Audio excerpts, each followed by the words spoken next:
কালকে পরশু মন দিয়ে 25-26 মিনিট আমি ডক্টর ইউনূসের বক্তব্য শুনেছি। মাশাআল্লাহ মাশাআল্লাহ, এগিয়ে যান,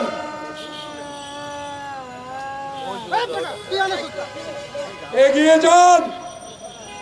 বাংলাদেশের 18 কোটি মানুষ যারা মুক্তিযুদ্ধ করেছে, যারা মুক্তিযুদ্ধের সন্তান প্রজন্ম আপনার সাথে আছে। শুধু একটি অনুরোধ থাকবো, আওয়ামী লীগকে বিশ্বাস করা যায় না। তত্ত্বাবধায়ক সরকার আপনাদেরকে মনে করিয়ে দিই, শুধু আমাদেরকে গ্রেপ্তার করতে গিয়ে পুলিশ যখন পায় না তখন স্ত্রীকে লাথি মারে, যখন নাতি নাতনি থাকলে তাদেরকে চলে মারে। কিছু সংখ্যক সাংবাদিকের নামে যারা উচ্ছৃঙ্খল করে শেখ হাসিনাকে সহায়তা করেছে, তাদের সহায়তায় বাংলাদেশের হাজার লক্ষ বিএনপি নেতা কর্মীকে গ্রেপ্তার করেছে। আওয়ামী লীগকে বিশ্বাস করা যায় না, আওয়ামী লীগকে বিশ্বাস করা যায় না। যারা ডাক্তার ইউনূসের মতো লোককে সাজা দেওয়ার ব্যবস্থা করে চলে আসলেন, সচিবালয়ে ঘেরাও করলেন, হোটেলে থাকার টাকা কে দিল? বন্দুকের গুলি কোত্থেকে আসলো?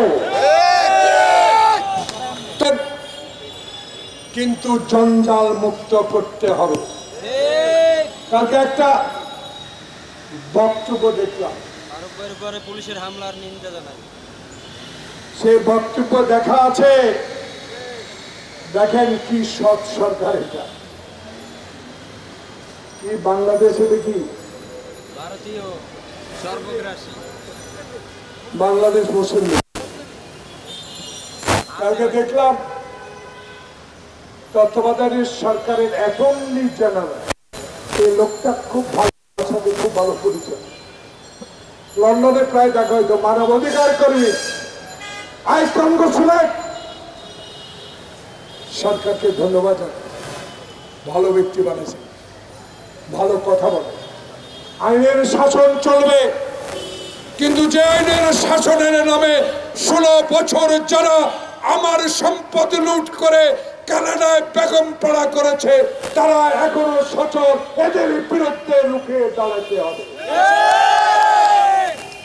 আপনার কাছে অনুরোধ থাকবে, তত্ত্বাবধায়ক স্বরাষ্ট্র মন্ত্রণালয়ের উপদেষ্টার কাছে বিনীত অনুরোধ থাকবে,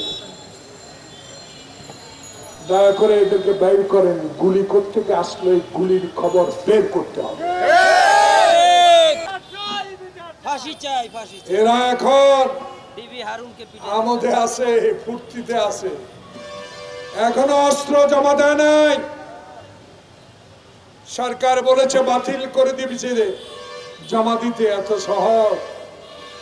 খারাপ কথা বলতে হয়, পিটাইতে হবে। পুলিশ রিমান্ডে নে, আদর যত্ন করলে চলবে না। কোথায় হাসানো কেন? মুখে পেটকে কথা বলতেন, এখন তো ইনসাফ বলে জিয়াউর রহমান কোন সেক্টরে স্বাধীন করছে?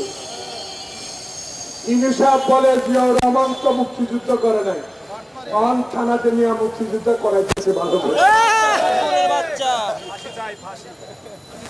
একটা বুড়া লোক, আমি হাঁটতে জানে না, বইতে জানে না, তার বাড়িতে কি 10 কোটি টাকা পাইছে, সব 1000 টাকা